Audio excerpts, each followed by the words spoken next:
Hello student, welcome in our new session. Let's know it in detail. Myself Tushar Shukla और आज का हमारा topic है contract farming. Let's start the session. सबसे पहले हम कॉन्टेक्स्ट या फिर बैकग्राउंड देखेंगे. उड़ीसा गवर्नमेंट एक ऑर्डिनेंस लेके आई है जिसके ज़रिए उसने कॉन्ट्रैक्ट फार्मिंग अलाउ करी है स्टेट में. ऑर्डिनेंस का नाम है Orissa agricultural produce and live stock contract farming and services promotion and facilitation ordinance 2020, जिसका कि एम है एग्रीकल्चरल प्रोडक्शन और इसकी मार्केटिंग को बढ़ाना, साथ में लाइफ स्टॉक को भी इम्प्रूव करना. अब हम आगे बढ़ते हैं और देखते हैं कि कॉन्ट्रैक्ट फार्मिंग क्या होती है. इसकी स्टैंडर्ड डेफिनेशन है: contract farming refers to an agreement between farmers and marketing for the production and supply of agricultural product. तो हम इससे क्या समझते हैं? ये एक तरीके का एग्रीमेंट होता है.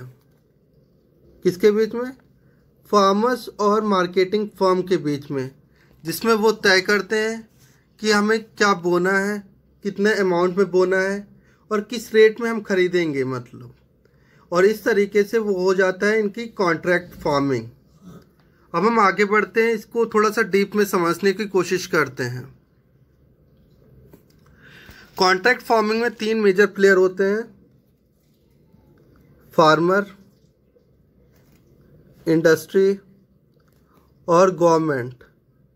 गवर्नमेंट का बेसिकली रोल होता है कि एज अ रेगुलेटर या फिर क्राइसिस मैनेजमेंट में वो लास्ट में अगर कुछ बहुत ज़्यादा क्राइसिस हो गई है तो गवर्नमेंट इंटरफेयर करती है. अब हम समझने की कोशिश करते हैं कॉन्ट्रैक्ट फार्मिंग काम कैसे करती है. Let's see. ये इंडस्ट्री ये ए है और ये फार्मर बी. इंडस्ट्री ए चिप्स बनाती है और ये पोटैटो फार्मर है. और इंडस्ट्री ए को कोई स्पेसिफिक टाइप के पोटैटो चाहिए तो वो बी के पास जाएगी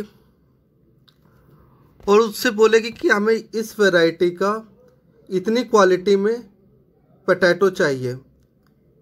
फार्मर भी देखेगा कि ऑफ़र अच्छा है, प्राइस भी अच्छे मिल रहे हैं, तो वो इसके साथ एक कॉन्ट्रैक्ट साइन कर लेगा क्योंकि जब प्रोडक्शन हो जाएगा तो हम उतना अमाउंट आपको ही सेल करेंगे, उसके अलावा किसी को नहीं सेल करेंगे. इसके बदले में क्या ये इसको टेक्नोलॉजी प्रोवाइड करा सकता है, बी को लोन प्रोवाइड कर सकता है, एक्स्ट्रा अमाउंट प्रोवाइड कर सकता है स्टार्टिंग में. ये क्या होता है? Contract farming. इसका बेसिक कॉन्ट्रैक्ट फार्मिंग का यही है, इन दोनों के बीच में जो एडवांस एग्रीमेंट होता है. अब होप करता हूँ आप लोगों को कॉन्ट्रैक्ट फार्मिंग समझ में आ गई होगी. टॉपिक है contract farming in India. India में जो कॉन्ट्रैक्ट फार्मिंग रेगुलेट या फिर गवर्न की जाती है वो किसके बेसिस पे की जाती है? Indian contract act 1872. 2000 में सेंट्रल गवर्नमेंट ने एक एक्ट लेके आई थी, मॉडल APMC एक्ट, जिसमें कि कॉन्ट्रैक्ट फार्मिंग से रिलेटेड काफ़ी प्रोविज़न है. APMC की फुल फॉर्म क्या है? Agricultural produce market committee. और 2018 में डिपार्टमेंट ऑफ एग्रीकल्चर एक draft model contract farming act लेके आया जो कि अभी इनेक्ट नहीं हुआ है. अब हम देखते हैं इस कॉन्ट्रैक्ट फार्मिंग से फार्मर्स को क्या एडवांटेज होते हैं. तो सबसे पहला एडवांटेज उन्हें होता है इनपुट और प्रोडक्शन सर्विसेज का, कि उनको एश्योरिटी होती है कि उन्हें कोई उनका बायर है, उन्हें स्ट्रेस नहीं होता इस चीज़ का. और सबसे दूसरा इम्पॉर्टेंट बेनिफिट है उन्हें क्रेडिट, टाइमली क्रेडिट मिल जाता है. और इसके अलावा उन्हें न्यू टेक्नोलॉजी और स्किल सीखने का मौका मिलता है, क्योंकि जो उनका स्पॉन्सर कह ले या फिर जो मार्केटिंग फर्म कह ले उनके साथ टाई अप करती है या कॉन्ट्रैक्ट फॉर्म साइन करती है, वो उनको नई टेक्नोलॉजी और स्किल्स प्रोवाइड करती है.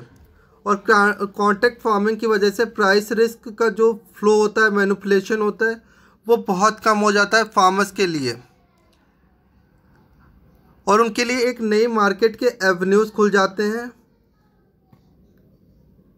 नेक्स्ट टॉपिक है कि फार्मर्स को क्या प्रॉब्लम फेस होती हैं कॉन्ट्रैक्ट फार्मिंग में.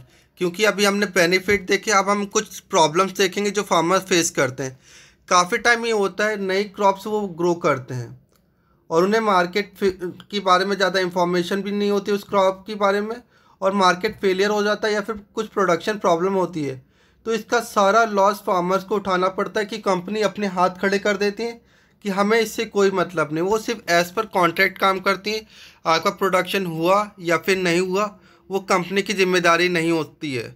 और काफ़ी टाइम उन्हें फार्मर्स को मैनिपुलेट किया जाता है, कम रेट्स पे क्रॉप खरीदी जाती हैं, उन्हें बेवकूफ़ बना के कॉन्ट्रैक्ट साइन कराए जाते हैं। और ये फिर होता है अगर कॉन्ट्रैक्ट ब्रीच भी होता है तो फार्मर्स वैसे इंडिया के इलिटरेट हैं और उनके पास इतना कैपिटल भी नहीं कि कोर्ट में या फिर जुडिशरी में जाके वहाँ पे अपना केस लड़ सकें। इसलिए अल्टीमेट एक्सप्लॉइटर फार्मर्स को ही किया जाता है बहुत ज़्यादा हद तक। वो हर मतलब किस भी सेक्टर में हो उनका एक्सप्लॉइटेशन पक्का होता है।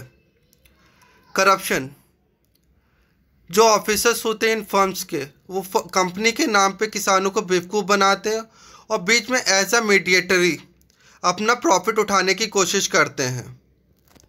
और काफ़ी टाइम देखा गया है कि इस कॉन्ट्रैक्ट फार्मिंग की वजह से काफ़ी फार्मर की बहुत बुरी माली कंडीशन हो गई है। उनको एट द एंड अपने जो भी उनके पास फार्म लैंड होता है उसको बेच के उसका कर्ज देना पड़ता है, लोन वापस करने पड़ते हैं, उसके एट द एंड उसकी लाइफ डिस्ट्रॉय हो जाती है। Thank you guys for watching this session. और आज हमने कवर किया कि कॉन्ट्रैक्ट फार्मिंग क्या होती है, उसके पॉजिटिव नेगेटिव और उसके सारे एस्पेक्ट कवर करने की कोशिश करी। I hope you like this video. Please like share this video and subscribe to our channel. Thank you and have a nice day.